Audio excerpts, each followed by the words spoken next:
बनणार लोकप्रधानचा लक्की सभासद।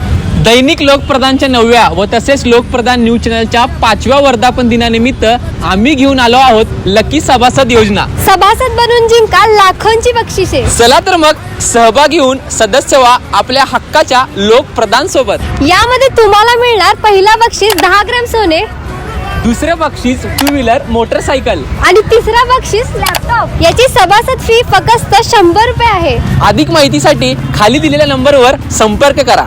सोलापूरच्या होम मैदान येथे श्री सिद्धेश्वर कृषी प्रदर्शन लागलेलं आहे आणि या प्रदर्शनामध्ये सर्वांचं आकर्षण जो ठरत आहे तो चायनाचा हा बोकड, त्याचं नाव आहे सुलतान आणि तो 30 किलो वजनाचा आहे।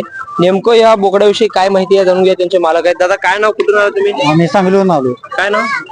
राकेश कोळेकर। काय आणलं प्रदर्शनामध्ये? पद्धतीने दाखवायसाठी आणलं। काय बोकड आहे, बोकड कुठून आणलंय? चायनातून। नाव काय? सुलतान। काय चायनाचं आहे म्हणजे वेगळं काय खाते काही? वेगळं काय ना, आपलं हाच आहे।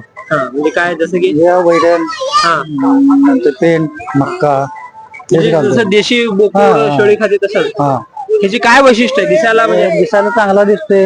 इकडे बघा। त्यांची उंची 1 फूट 8 इंच आहे। हा शेंगाची 1 फूट 4 इंच उंची आहे त्यांची। 30 किलो वजन आहे त्याचं। 30 किलो। हा, आता हे किती वर्षाचं आहे? 3 वर्षाचा। 3 वर्ष। कुठून आणला तुम्ही? आम्ही मुंबईत आणलं। हा? मुंबईतून। हे विकत कुठे घेतलंय? मुंबईतून घेतला। एकच आहे का जोडी? एकच आहे, एकच जोडी नाही, एकच। शिंग मोठे काय त्याचे? लहानपणामध्ये तशीच आहेत शिंग, जातच ते शिंग मोठे। काय काय खाते म्हणजे वेगळं काय खाते? वेगळं काय नाही। पेंट बेंट नाही, पेन घालतो की पेन, मक्का, ज्वारी असलं घालतो। काय? चायनाचं बोकुड आहे। चायना कसं रागीट असतं का शांत असते? नाही, असं वातावरण जरी चेंज झालं का, आता जरा ही झालंय ना, गरम झालंय तो, हा त्यामुळे शांत आहे तो। त्याला क्लायमेट घरात कसं थंड ठेवतं? थंड थंड याच्यावर. थंड। केस खूप वाढते त्याचे? हो, केस थोडीच किती वाढतात दिवसांनी काढताय केस? आम्ही 4 महिन्यातनं 5 महिन्यातनं करतो। जागा आता काढून चालत नाहीत ना, आता संध्याकाळी थंडी असते, दिवसभर ऊन असतं, आता काढून चालत नाही। कधी घेतलं होतं मुंबईला? आणि 3 वर झाली। कुठं कुठं घेऊन फिरला याला आता? आम्ही कृषी प्रदर्शन केले की, वारण्याला केले, कोल्हापूर, वारणानगर, नंतर कुणकेश्वरला केलं, देवगड तालुक्यात।